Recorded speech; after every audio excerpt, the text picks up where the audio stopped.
It gives me great pleasure to have our speaker here today, partially also because we have a different format. And the format is kind of refreshing, and frankly, our speaker is refreshing also. So I got such a kick out of his LinkedIn page that he probably has a kind of an uptick in people who have looked at it.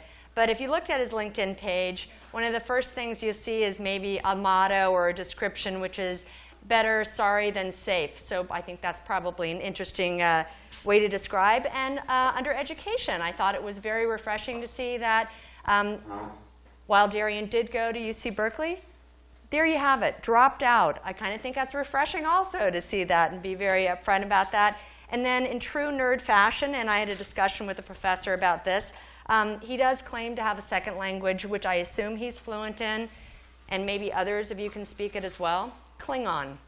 So I hope, I thought that was interesting. But on a more serious side, he's had a really interesting career path and some incredible accomplishments. My understanding, if I do my math correctly, and I'm not a math major, is that as a teenager, you were already working at eBay as a programmer. Yeah, I was 15, I think. Yeah, 15. Yeah, that would be a teenager. Yeah, that was before you could even have a license to drive. And then well, my parents drove me to work.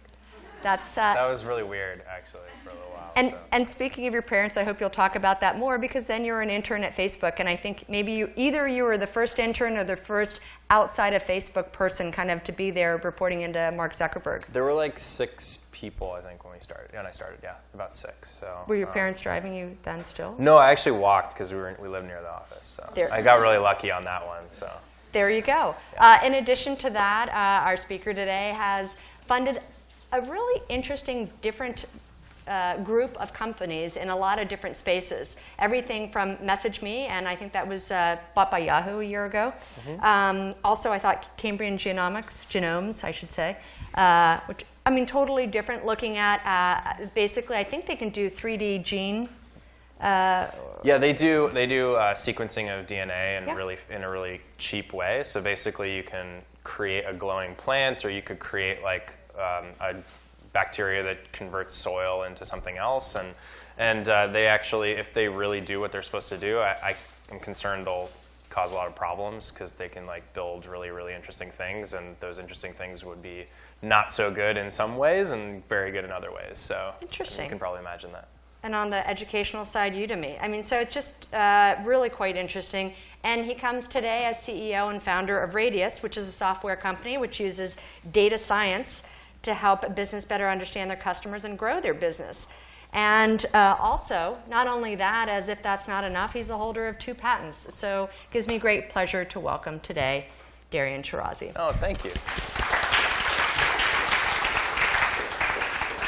So as I said earlier, we're going to have hopefully a pretty candid conversation. I don't think I can help but have it be candid with you.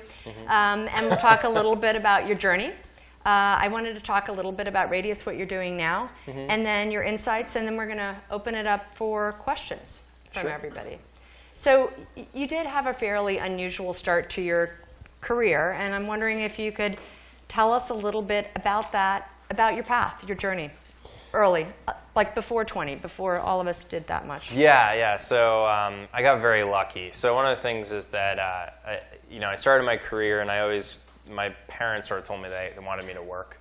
My parents are both immigrants from Iran, and my mom is half Polish, Jewish, and Persian, and both of my families are very, very hard driving, and they work a lot. And my father, actually, when he came to this country in 1971, he went and studied device physics in Boston, and then he came to Stanford to go to business school. And his best friends in business school were Vinod Khosla and Scott McNeely. At the time, they were his best friends, and they obviously started Sun. And they offered him to join as the 3rd co-founder, and then in 1979, right around that time, the revolution happened in Iran, and he had to go get a job. And he went to Bain & Company, which he says is the most boring and horrible job he's ever had in his life. And he worked at Bain with a bunch of different people and lost touch with the Sun founders, actually, and he estimates that had he been able to go and work for Sun because he needed to pay for his rent and all this other stuff because they couldn't pay him at the time. I mean, it was like Vinod and Scott working in a shack. Like, it wasn't really anything. He probably would have been worth $4 billion, which is a big number. And those types of situations don't really come around that often. And so, because of that experience that he had and the fact that he was successful, not nearly as successful as he would have been had he been a co-founder of Sun, he always told me, if you have an opportunity to drop out of school, do it immediately. If you have an opportunity to build a great company, do it immediately, even if you think you'll fail. So what did your mom say? My mom is a journalist by trade, and she doesn't really care. She just wanted me to be happy. She's always been supportive of me. In high school, she pushed me to work really hard, and I basically killed myself during high school for a little reason. But once I got to Cal, it was sort of pretty obvious that I probably was not going to finish, mainly because I was spending most of my time building small projects in my dorm room and programming rather than going to class. And I think I have more pass, not pass on my transcript than graded classes. So that gives you a sense that I probably wouldn't have been able to graduate if I even wanted to. So when you were working at eBay, how did that start? So that started because I took an interest in selling stuff on eBay. I sold a lot of stuff that my parents wanted to sell on eBay when I was like 13 and 14. And I actually started a small business where I would import computer products from Taiwan and resell them and drop ship them to customers that were in the United States. And I made a very small margin on that business, but it was enough to buy a car and do all kinds of things like that. And I knew somebody or somebody in my class whose parent worked at eBay, and they sort of introduced me and had me join the team as a sort of a code tester. And then I started actually building stuff, and I worked on the Sell Your Item team and a number of other things. But that quickly segued into Facebook because Meg Whitman bought Skype, and then she raised seller fees, and she did a lot of things that really didn't make the community that happy. And so they basically said, hey, we can't pay anybody who is a summer intern anymore, so basically you can do this for free. And I was like, no way I'm going to do that. So I decided to start looking for something else, and I came across someone who knew Sean Parker, and they introduced me. And I actually interviewed at iMeme, and I interviewed at Facebook. And I don't know if anyone remembers iMeme. Does anyone know what iMeme is? No, you guys are so young. Okay, so iMeme was a music social network that Sequoia funded. They had 50 million users, which was a ton at the time. They had raised about $80 million. They were super popular. And all my friends that were going to college went and worked at iMeme. And iMeme was the cool place to go. And I didn't get a job at iMeme. I got a job at this other company called The Facebook. It was called The Facebook. It was called The Facebook at the time. And iMeme failed and got bought for $1 million. They raised $80 million. So you can imagine how much of a disaster that was. And then Facebook became what it is today. And at the time, I had really no clue that it was going to be as cool as it was, as it has become. And we worked on a bunch of different projects at Facebook. It was a lot of really, really fun times. Worked out of a house. Then they got an office. Worked on the NCAA application, which was our first application. Worked on groups events before we even had groups and events. In case you didn't know, there were no photos on Facebook when it first started. There was just a profile photo. So worked on photos. And then, was delaying Cal as much as possible. Then went to Cal and really did not enjoy my time at Cal, but I'm sure it's great now. Given what your dad had said and how supportive your parents were, regardless of how rebellious one is, you kind of are reliant on your parents for some type of direction. Why was it that you decided to go from Facebook, and what made you decide, hey, maybe I should go to Cal? Oh, they actually were saying, hey, you should probably at least try college. So they sort of backpedaled on the drop out whenever you can and sort of said, hey, you got to do some of it. So I came here and I took some classes. I took IUR 190A, which is now 191.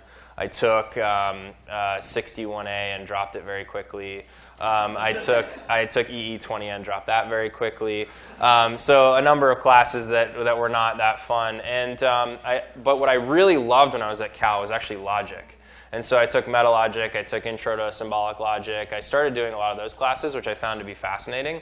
And then in my spare time, I was doing a lot of programming. Took a lot of decals on Mac programming. There was no iPhone at the time, so you had to program for the Mac instead of for the iPhone, which wasn't that cool.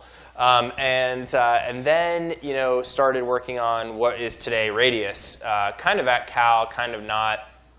And then dropped out and went and traveled the world with my very close friend who was a co-founder at Facebook, this guy Andrew, and sort of went through thinking about what I wanted to do, helped the Udemy guys get started, and then slowly but surely, I went from being someone who had like literally no money and was in tons of debt because I had put all of my company's expenses on credit cards to being able to raise money, seeing Facebook go public, a lot of really interesting things happen that really were very lucky for me. And so part of what I've realized over the past 10 years that I've been working, or actually no, it's probably 12 years now, is that business is all about timing, luck, and hard work, and it's roughly a third of all of those.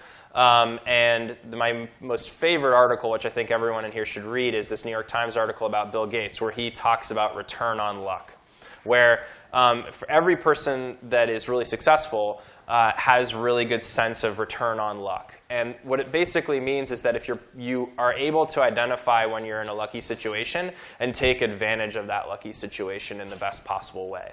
And I think that's what the best entrepreneurs and best business people do, is that they really are able to take advantage of that. And everyone in this room is in a lucky situation. The question is whether you identify that it's a lucky situation or not. And I think most people don't. And that also has to do with whether you are really interested in taking advantage of when you have a lucky situation that crosses your path. So I guess that's sort of what I've learned over the past 12 years. You seem to be like open and interested, and if somebody, you're open. And even though I know I've asked you, how you consider yourself, and you consider yourself a programmer, and I guess I consider, if you're programming, you have your computer in front of you, but you don't meet people that way necessarily. So what is it about you that has made you interested in people? Well, I mean, one thing is I don't think I really am a programmer. I think I'm more of a salesperson at heart. And I think that I like programming, I like building things, but like my forte really is going in and selling to big customers and selling into big accounts and selling the dream as to why like a business is going to be successful. But those are all things that I learned over time. And like I'd say that programming is really a means to an end in a lot of ways. It's fun. It helps you build something. For me, it's a means to an end. Some people, it isn't a means to an end. Some people, it is the end. It's like they actually want to build great systems, or they take pleasure in building great systems. For me, I like building big businesses, and so it is a means to an end. So I did start out as a programmer building out these projects and like trying to figure out what was interesting and what would work, and then convert it into what I really want, which is to build a great business. So one of the things I think is interesting is that you do debate, and I didn't realize that you did it at Cal also. I did, but yeah. How has that kind of worked in, and has it been helpful? It is the most helpful thing I've ever done in education, I think. I guess there's still is a anyone debate team. in Parley or does debate here? Probably nobody. Oh, there yeah. You go, oh, cool. Person. Oh, that's awesome. What event? New event, Modern Nations. We do a lot of debate and probably throw stuff in that. Cool, that's great. Yeah. I mean, like public speaking is the hardest thing is the most, like if you poll Americans, they would say that it's like the thing they're the most afraid of, right? And it's I even get like kind of afraid whenever I come up here and like, am I going to say something stupid or anything like that? But it's really interesting how debate that I did in high school and in college really contributed to my ability to go in and talk to any company, talk to any investor, and communicate at least my ideas in a really sound way. And it's been so helpful because you really listen to what other people's arguments are, listen to how a judge listens to those arguments and how they interpret those arguments. And I think it helps you really craft the best way to talk to investors, the best way to talk to customers. Mm-hmm. It's been super helpful. And we have a lot of debaters on the team now. I mean, we have a bunch of people that actually are Cal graduates that were on the debate team with me, or that I debated against in high school. They're all fantastic. And it's because they do such a good job of communicating to customers and to partners and investors. So I have one more question on your journey. Yeah. You have mentioned a lot of pretty big names, Vinod Khosla, and I'm wondering, those are people that you know through your parents or Actually, I never met them through my parents. Yeah, never. So, did. Question: Did you ever use any of those networks in your early career? No, none. So just It was just, it was really interesting. A lot of, I grew up in a society where people just, and everyone in Silicon Valley knows each other. They all know each other in this very superficial way. And some people are really close and some people are not very close. And, I didn't use any of the existing network. I had to build it all from the ground up. And I can't say that it was all me. I mean, it was mostly, being involved with Facebook really early gives you credibility. It just does. But I try to, dampen that as part of my resume because it was lucky. I was lucky that I got to work there. There's so many other startups that had, more investment capital, had better user growth at one point or another, and they didn't work, right? And it's like the luck of the draw, right? Mark was the smartest guy in the room, and he made Facebook work, right? And so I think that was what the lucky part was. But yes, I mean, I had to rebuild the network from the ground up and really meet as many people as possible. And when you're building a company, you have to sell the vision constantly as to what you do to get people to believe in you until it's real. So one of the students did have a question on, and I'm paraphrasing, any good Zuckerberg stories? Just one, and I know it's being filmed, but. I don't. I mean, we worked really hard back then. I mean, a lot of people think that it was a lot of partying or fun. It wasn't. It wasn't at all. I mean, I think we had one party the whole time that I was there that was big. I think the rest of the time we were really programming and making sure things worked. I mean, to give you guys a sense as to the growth that we had to deal with, I mean, when I got there was no subversion, and we had 1 million users. So I don't know if people know what subversion is in here. I don't. Yeah, like GitHub, Git. Does anyone know what Git is? Yeah, everyone probably knows what Git or GitHub is. Like, we had no way of tracking changes to the code base. And we had 1 million users when I joined, or actually a little less than 1 million, probably 800,000. When I left, which was 3 years later, we had nearly 100 million. And so to go from like 800,000 to 100 million in that amount of time, like, you have to be constantly monitoring. I mean, you outgrow a co-location because there was no Amazon AWS every like 3 months. And so as a result of that, we worked so hard. We worked constantly. And that was our life. And I think that one of the most interesting stories about a launch that we did was the lockdown sign, which was like, we were on lockdown because we wanted to make sure that Facebook worked. And so we put a big sign up in the office that said lockdown. And it was like, that was cool, I guess. And that's like probably the best story I have, besides the fact that we were writing code a lot. So I had to figure out how to communicate with people again after I left Facebook. So yeah. So you left Facebook, you were at Cal, and then at Cal at some point you started doing things that would later become Radius. Yeah, so it first started out as helping a lot of startups and advising and working on side projects here and there. A couple of funny stories are one in particular, which I love, which is in 2007. I was at Cal, and I got an email from this guy who was like, hey, I'm working on this storage company with a couple buddies. Like, looks like we're really onto something. We could really use your help. And I had met him at a small mixer down in Palo Alto. And he was on Ashby Street. And so I drove over to Ashby Street, and he gives me this address. It was like 6678A or something like that. I'm like, okay, well, if it's A, that probably means it's either an apartment. Turns out it was like a guest house behind another house. And I open the door, and Aaron Levy opens the door. I don't know if you guys know Aaron Levy. He's the CEO of Box. And it was like Aaron and Dylan. But he wasn't then. Oh, he was. No. It was Box. It was Box then, but he wasn't who he is today. And it was Aaron and Dylan, and there was a bunk bed, and there was like a computer. And he's like, oh man, we have like 30,000 users, and our servers keep going down. We just deleted all these files of this like poor grandma. She had all their photos on Box. Like, can you help us like fix this thing? And I was like, man, you guys are. I'm thinking to myself, like, man, you guys are idiots. And I like left, and I was like totally wrong. And they were like offered me like 1% or 2% of the company. And I saw Aaron for dinner. We had a big like dinner a couple weeks ago. And I was like, yeah, remember that time I thought you guys were idiots and I walked out of your house? And he was like, yeah, exactly. Look at us now. And it was just really funny because it's a $2 billion company. Another story which I love is 2 years later, I got an email from one of our investors in Radius who said, hey, we got this really cool Israeli company that does navigation that you should really talk to and meet up with. They need help opening a San Francisco office. And so I'm like, yeah, sure, like, yeah, I'd love to meet up with him. So this guy, Noam Barden, I meet with him at the Blue Bottle Coffee near the Chronicle building, and he starts telling me about this app that's really popular in Israel that's, basically shows you how to navigate across the roads. It tells you when there's a cop on the road. I don't know if you guys have guessed yet, but it's Waze, which Google bought for $1 billion. And I was like, yeah, man, I'm too busy. I just can't really help you build an office out here in San Francisco right now. So that gives you an example of a few of the companies that you just don't know, and I passed on. Examples of the companies that did really well were, early investor in Udemy, early investor in HomeJoy, which is like house cleaning on demand that's really big, Palantir, Lending Club, which just went public, and those are all ones where I picked right.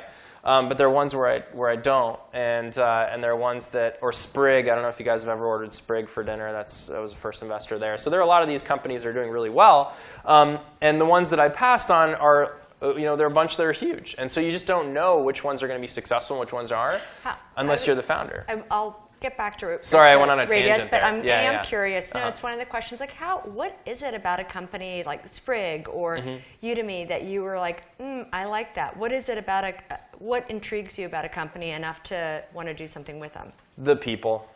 The people is, and back then I wasn't as good at evaluating people. I evaluated products, and I evaluated how well the products were doing. And if you looked at Box back then, nobody would have invested. And same with Waze. They were both just too small and they weren't growing fast enough. But I loved the people. I loved Aaron and I loved Noam. I thought they were both brilliant. If I had made the decision the way I make the decision today, which is that how good is the team? The team is everything. Then I probably would have helped those guys and invested. And now all the teams that I've worked with are people that I've known for a long time, or that I think are fantastic, or they're brilliant, or that just really blow me away as soon as I meet them, that they're just amazing people. So like Sprig, I mean, Gagan Biani's the CEO. I debated against him in high school. He went to Cal. He was an incredibly good student at Cal, and I knew him throughout Cal. And then he wanted to get in and start a company. And that guy will kill himself before Sprig fails. He will kill himself to make sure that company is successful. He does nothing but figure out how to make food delivery on demand successful in the United States, which is one of the hardest problems ever, and they're doing very well. And I think he'll figure it out. And so it's really about the people. So how did you use that for your own company that you founded? And I am kind of interested in hearing how it evolved. Yeah, so Radius started out as a company that was just collecting location-based data. And I met my two co-founders, one through a mutual friend at Cal. He was Berkeley 07. And he was a triple major at Cal. He was EECS and MEC-E, and he had nothing. He had all A's, I think. I think he maybe had 1 B, which is pretty hard to do. And he graduated in 3 years. And Adrian's just brilliant. I know you guys are all saying, only you would know that this is a big deal. He holds the patents with you, right? Yeah, he holds a couple of the patents with me. And he's probably one of the smartest people I've ever met. And then Noah, who basically messaged me on Facebook and said, hey, I want to work for you. And randomly one day he just did. And he moved out from Louisiana, brilliant designer. And brilliant product guy, brilliant process guy. And so, met these two guys and really decided that we wanted to build something that was in the data and analytics space. We felt as though data and analytics was going to be huge. And so we started collecting location-based data. And over time... What year? I'm just curious, what was that? It was before 2009? Well, it was about 2009 when we started. Okay. And it was actually 2009, 2010. Okay. And we first lived in a house and started tinkering with a bunch of ideas. We really made a bet on something in 2010. And then we launched our product in about 2012, which is what Radius is today. And what we do is we plug into large enterprise customers' Salesforce installations, and we analyze their customer data, and we recommend new customers to them. We recommend where they should go to next. So if you've had an American Express card offer that comes to your house, it's run through Radius. If you've had a ad that's on Yellow Pages that you've seen, probably it's been sold through our system. If you've seen a customer that is using a payment processor, like a local business that's using a payment processor and it says First Data on it, which is a massive company, it probably was sold through our system or marketed through our system. Same goes with companies like Discover and who's another one I can mention without getting in trouble? There's a bunch I can't mention, obviously. But it's all about recommendations of customers based on analyzing their existing customer data. But you're doing business to business. Did you Yes, it start is. knowing that you were going to do business to business? No, not at all. And we decided to go into business to business because consumer, we felt, was something that was you couldn't control your destiny as much. You can control your destiny a lot more in enterprise than you can in consumer. And we wanted to do something in data and analytics, and we didn't think that there was going to be much applicability in consumer to that. There were a couple of companies that were somewhat interesting, like Clout, which kind of failed, that was doing data and analytics in the consumer space, but nothing that was as interesting as it was in the enterprise space. And also, I like, and the founders and I like to sell into large enterprises. That's our interest, and so that's why we decided to build a company in this space. And I mean, because I am kind of curious, how did you all decide on, how did you make the bigger decisions? You know, like the name. Oh, we had a bunch of really bad names. We wanted something geometric and memorable and something we could get the full .com for. So, and so we knew we could get radius.com. There was a guy in China that owned it who was buying a bunch of old assets on the Radius monitor. And you guys are all probably too young to know, but the Radius monitor was this like really cool monitor in the 90s that you could turn vertically or horizontally, and it was built for administrative assistants that could like do word processing. And obviously you don't need to do that now because we have really high resolution screens, but there was a time when if the monitor was horizontal, the resolution was so bad that this company called Radius built a turning monitor. The company failed as soon as better monitors came out, and they decided to sell all the assets to Apple. Back when Apple was not doing well. But this guy in China bought radius.com because he thought Apple's going to want this one day. Apple never wanted the domain, so we ended up buying it for like $100,000 or something. And so how did you all also decide who was, I mean, has it, from the beginning to where it is now, who does what? Has that stayed the same, or has it evolved? It's pretty obvious. I mean, you know, Adrian is the technical leader, Noah is the product leader, and I do everything that nobody else wants to do. So. Can you talk about a little bit from 2012 until now, some of the major milestones that you all have reached? Yeah, we fired a lot of people that weren't very good, and that was hard to do. So that's something I've also learned is that you have to fire fast and you have to hire great people, and hiring great people is one of the most difficult things in the world. It's more difficult than analyzing your market size or building the product. It is the most difficult thing to hire great people. So you said, not to put you on the spot, but just to put you on the spot a wee bit, you said when you met Aaron, you're like, yeah, I don't know, but like if I knew what I knew now, I would do something different. What is it that you know now? What is that it's great people, that it's all about great people. Everything in building companies is about finding fantastic people to help build your dreams, build your dreams. Is that it's all about hiring smarter people than you to build things well. And most people don't build great things, you know. So how many customers are you working with now? Hundreds, probably nearly 300 now. And how is that built up in terms, like who was the first big one that you were able to sell? Yeah, American Express was our first big customer, and I never thought that a big company would be all that interested in working with a startup. But the American Express team was very, very, very interested in being innovative.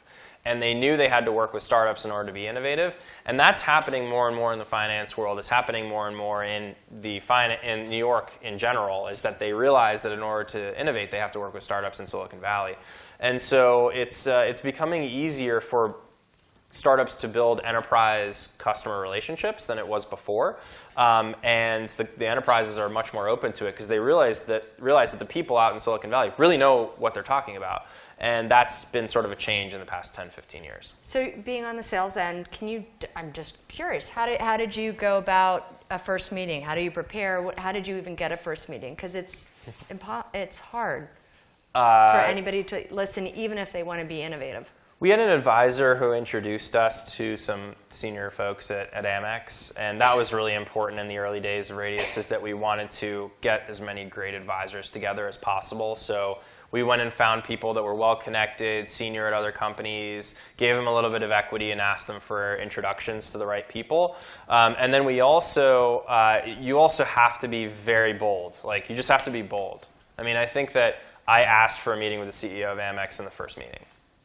Did you get it? Yeah, and I got it. I was like, this is this important for this reason, and I laid out my case. I also have a very different style. I never use a presentation. I actually hate PowerPoint. I've never made, well, maybe once or twice, but and most of the time it has to be off the cuff, and it has to be very, very clear, and it has to be a presentation of a product. And I really believe in showing the product as early as possible and showing something that is amazing to the customer. And we did that in the first meeting. We didn't show a presentation, and that's what everybody sees. They see presentations that are mostly vaporware. They don't see actual products that are amazing and do something that's new. And so we showed, models of how we took example customer data from American Express, showed them how they had an opportunity to upsell and increase conversion, and what that conversion would lead from an ROI perspective, and how much revenue that could lead to the top line of the business, and how we could affect sort of their earnings in the long run. And all those things really panned out from our perspective, and to the point of they wanted us to meet with their senior management and work on a whole host of other problems, which is something that you run into a lot, where you have to say no to some things and you have to say yes to very few things when you work with big customers. Oh, interesting. I mean, I thought I would I have some questions on insights, but I thought I would open it up to you all also to ask some questions as we're talking about the next steps for Radius and some insights that Darian has. Do you all have any questions right now? Yeah? So you mentioned a lot about, Nicole, are you here somewhere? Do you mind speaking up so we can get it on the audio? Sure. So you mentioned finding amazing people a lot. Yeah. And but you also commented and you said that you need to find people who are better than you at programming. Not programming, anything. Or just anything. Anything, yeah. Right.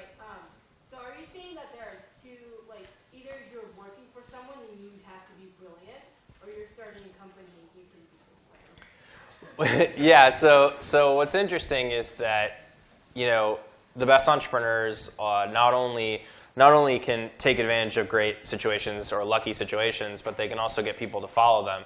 And chances are, when you're looking at companies that you could go after, starting a company, your chance of success is very low. But working for a startup that is already funded and on its way to success, your chance of success is significantly higher. So there are people that are very, very smart that end up joining companies quite early on that end up being monstrously successful because they realize that jumping on the bandwagon of something that is already working is easier and better and more likely to yield more value than starting something from scratch.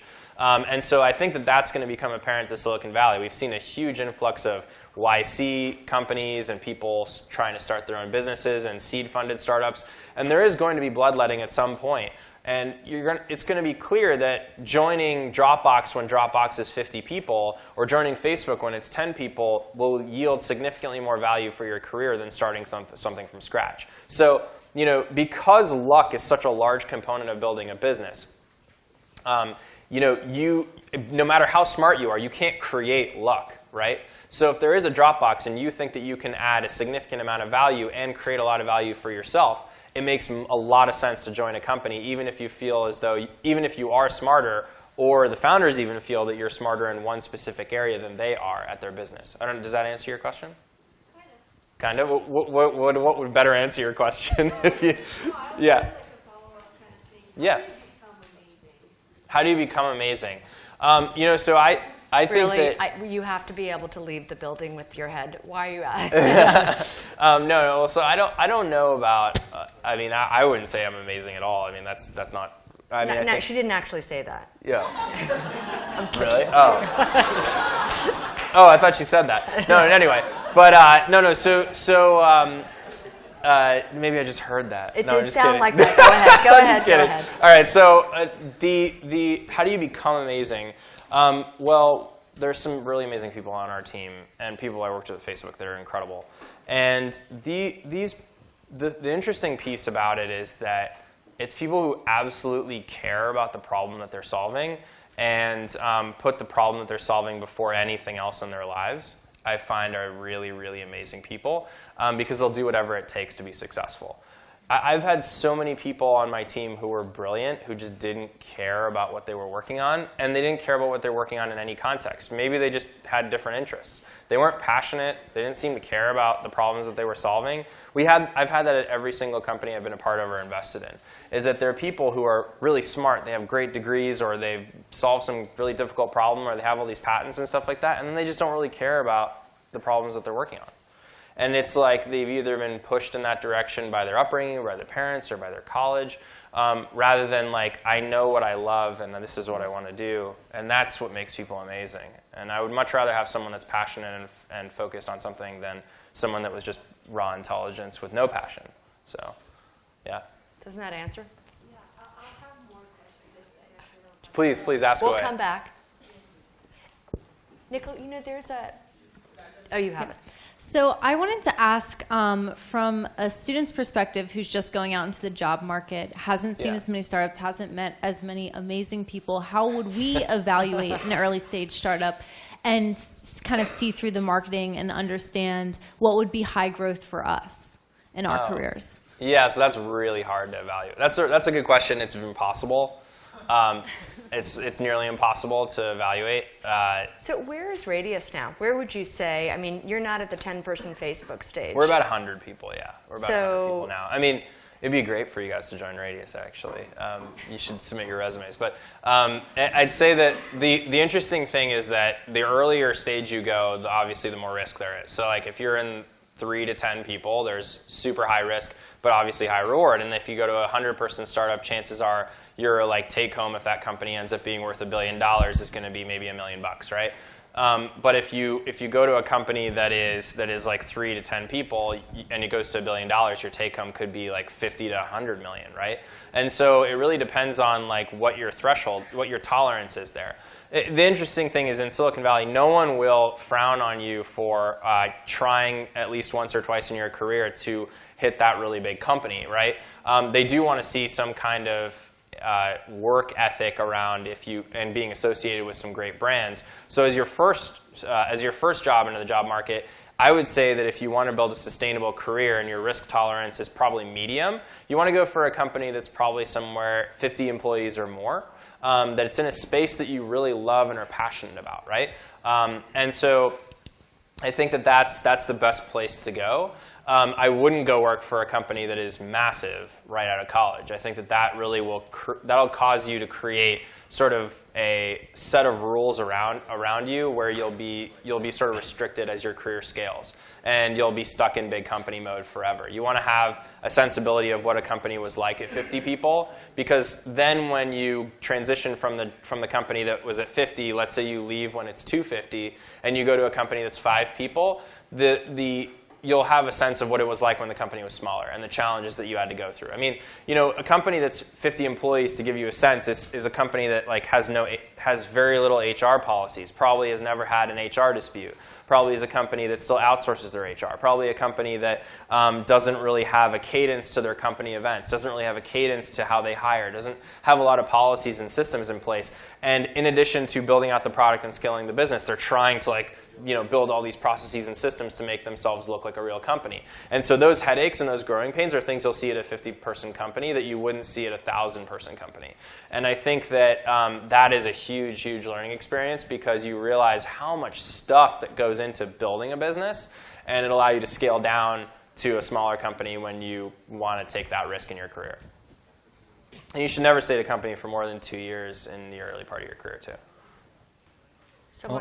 Yeah, when you were interning at Facebook, like you said that the company grew from like 80 million users to like 80,000 users to 1 million. 800,000. 800,000 to 1 million. And like considering this amount of growth, did you ever think about not going to college and just continuing Facebook, even though your parents were wanting you to go to college?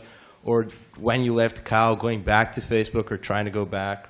Or, so I did do that. I did do a lot. I was still there part-time even when I was at Cal, and it was a very tough situation. It was a tough situation in the sense that like I didn't really know what I wanted. I was like 19, 20 years old, and I didn't really know what success was. I mean, yeah, Facebook was growing like a weed, but I sort of had never seen another company before either. It was like, and it was all new to me. But I think that I wouldn't change anything about what I did going back. There were times like when I started my company from the beginning, and it was like, oh, I should have just stayed at Facebook for a long time. But now when I look back on it, I was like, everything was worked out really well, and I'm lucky that happened. I'm happy that happened. I mean, it could have gone either way. So, yeah.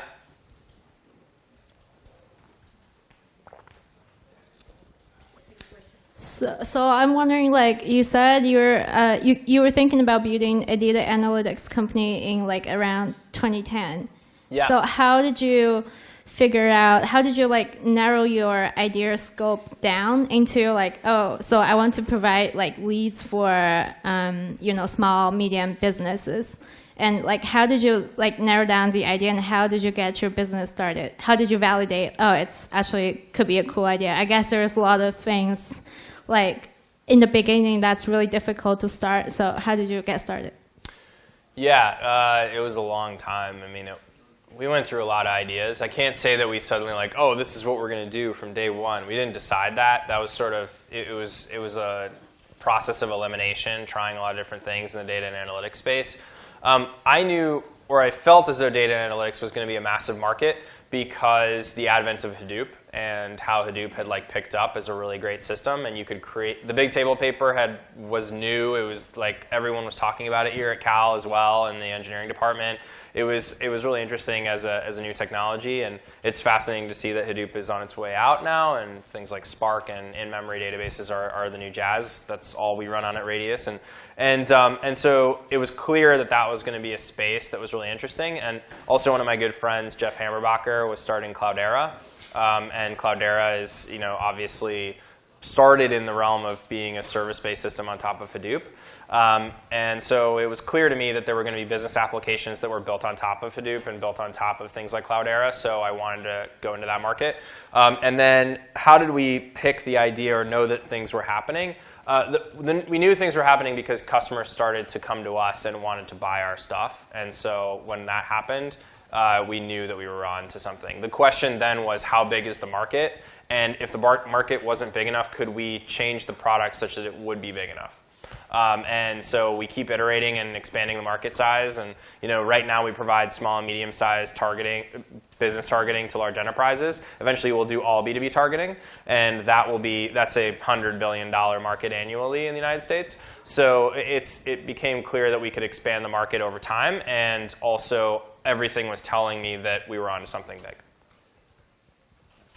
So I have a question. Yeah. So you stressed like finding the right people, finding great people to work with, and that's really important in determining like if something's going to be successful or not.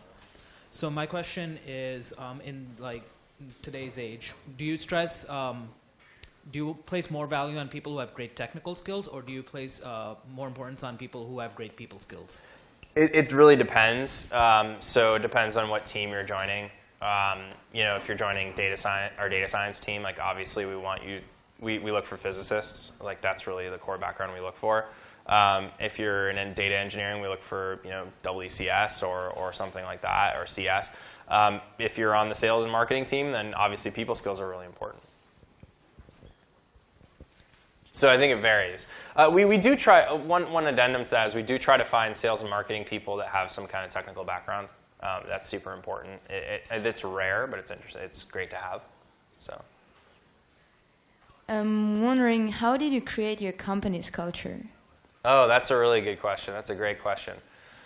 So that's probably something I spend probably about 20% of my time doing right now.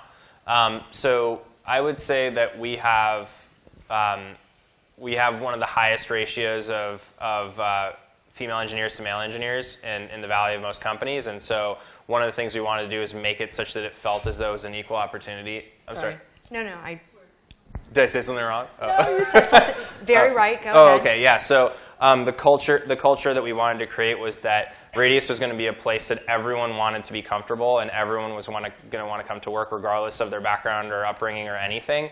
And that cultural move was something we decided very early on, and we felt as though it was incredibly important to have a very diverse group of people that were working on the problems that we had. And so part of that was we all hang out together. We all play board games together. We all do Whiskey Friday together. We all do everything together. We have lots of company events. We actually hired someone that would be the culture manager. She was a Cal grad, and she's now our head of HR. So she actually started out as like sort of a her name's Caroline. She's wonderful. She was I think she was in Cayo or something, and she was a water polo player. She fantastic. She's really great.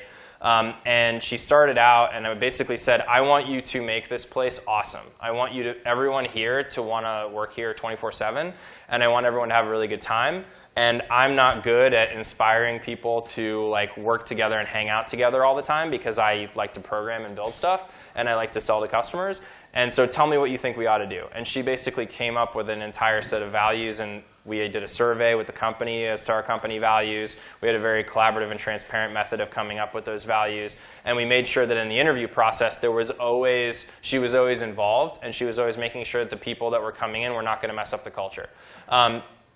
And so a lot of people think that company culture is like a ping pong table or like, a company event. It's not. It's all about making sure that we all share the same values and we all share the sensibilities that make us a really great company. And so that means that we want to make sure that we find people that are going to do the best job possible, and regardless of background. And that's what we've really been able to do. And so one of the great things about Radius is that we have this fantastic, diverse group of people focused on solving great problems. And we're also, another thing that we do is we've done a lot of events at the company that are very much trying to help the same sort of culture permeate throughout Silicon Valley. Like we did a Girls Who Code event. We donate to a lot of those types of organizations. I donated to code.org because I believe in computer science education. So there's a lot of different things that we do philanthropically as well that really contribute to the culture that we actually do care about building a great team and a great company. Can you say what some of your values are? I am assuming they're written down somewhere. Sure. So my favorite one is build for the long term.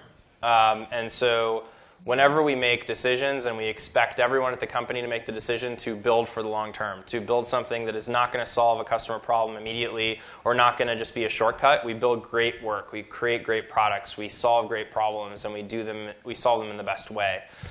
So that's really important. We actually gave out cacti to every single person at the company because we wanted them to understand about building for the long term. And so cacti obviously survive without water. So I thought that was kind of cool.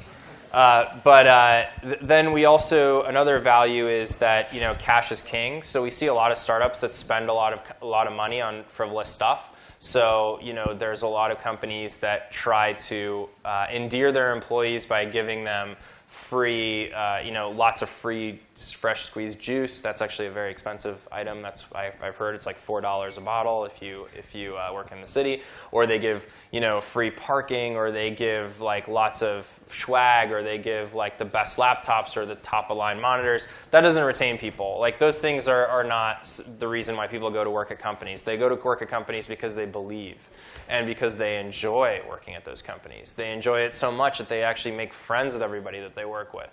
And so our culture is really all about that. And you'll see at Radius that engineers will have lunch with salespeople, and like that just doesn't happen at most companies. They're usually segregated floors, and we didn't want that. We wanted everyone to work together. Does that answer your question? Cool. Coming back around. Do you mind just speaking loudly? Okay. I was wondering how you got your start at programming. Like, what were some of your first programming languages, frameworks? Just what were you most interested in building, and what did you primarily work on at the So there were no frameworks when I started programming, especially web programming. I mean, the closest thing to a framework was PHP internals had some great functions that could do some cool stuff, but there was no such, Cake PHP was just becoming well known. So I started out with PHP. My favorite language is now Python. I think Python is something everyone in the world should know, just because it's very, very fast and efficient.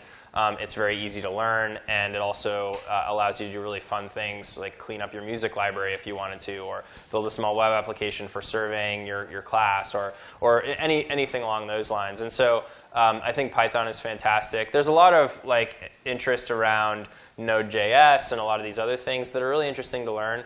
I don't think it really matters what language you learn. I think what really matters is that you understand the conceptual idea behind computer science, not to as much of a theoretical degree as they teach at Cal, because I don't think that that's completely necessary, but to a point where you understand the fundamental topics in 61B, for example, which I think is the most important class at Cal. So I'll start to wrap up, but if you could talk to your 20-year-old self, Yeah. and maybe these are your 20-year-old selves, what might you say? And I'm just throwing that at you. So. Yeah, just like find out what you really love to do. Is it by trying a lot of different things? Well, I mean, like, just go through the class list and just pick the ones that you find interesting. Don't, like, take the ones that the curriculum tells you to. I don't know. Like, that's what I would do if I could do it all over again. I was so stressed out when I was at Cal. I was, like, so stressed out. I just didn't know what I wanted to do and what I loved to do. And I think that if I had earlier on, I would have been a lot happier at Cal. And I think that there were a lot of my friends that were unhappy at Cal that if they had taken a lot of courses that they loved to take or that they found interesting, they would be significantly happier. I mean, I know that a lot of people have said this, like Steve Jobs has said this, Mark has said this, like a lot of people have said this, but it really is true, is that if I could go back, I would take I would take Searle's class if I could, because that's an amazing class. I don't know if he still teaches it, but if I would take classes in philosophy, because that was like the major I ultimately was going to pursue, because I loved it, even though I thought it was a major that most people didn't value in the workplace. But it didn't matter. It just didn't matter. It's like ultimately, if you do what you're passionate about, you'll be really successful, and it'll just be gratifying, because life is all about finding that one thing that makes you excited when you get up in the morning. And I think so many people don't. What are you excited about doing tomorrow? I'm excited about, tomorrow. What do I have to do tomorrow? Oh, my schedule's really packed. Tomorrow I probably have a bunch of customer calls, and I love talking to customers. I love talking to customers about what we're building and how we're solving their problems, and hearing from them as to how we're solving their problems. And that shows that we're building something great, and building something great is exciting to me. But you may be excited by computer science theory. You may be excited by philosophy. You may be excited by reading as many books as you possibly can about a specific subject. And if that's what the case is, then you should do that, because ultimately it will yield results. Because society has so many different ways of being successful. There are so many successful people in the world doing so many different interesting things that there isn't one way to succeed at all. There isn't. Like Frank Gehry, for example, or who built the new Facebook office. He was a dropout, and it took him forever to actually build his career. And his father thought he was an idiot because he was interested in architecture. And look, he's one of the most famous architects of our time. So, yeah. One more. Question over here in the corner. Oh yeah, sure. So you kind of mentioned that you identified like the data analytics stage. Space is a space that's going to be big. You have to do that now. What space would you say is going to be big? Oh, that's really interesting. What space is going to be really big? I think that if I were to build something now, I'd probably start looking at biotech, and I'd probably focus a lot of my effort on piggybacking off of a lot of the devices that are out there that have a lot of data and information around people's behaviors, and figuring out ways to link that to electronic medical records. That would be probably where I would go. And I think that that's going to be a massive market that right now is kind of hampered by some regulation as well as customer adoption. But with the Apple Watch and a lot of other devices that are coming out, we're going to see just an explosion in the amount of data around people's health habits and their daily habits, that we can create really efficient ways for them to be healthier, how they can eat, pre-order things. It's going to link to pretty much every aspect of our lives and every aspect of e-commerce. So that's where I would go. Yeah. That's great. I think you were going to stay for maybe a few minutes if there are other questions, but I wanted to thank you for being such a delight. Thank you. Thank you. Thank you. You are amazing. No, I'm not.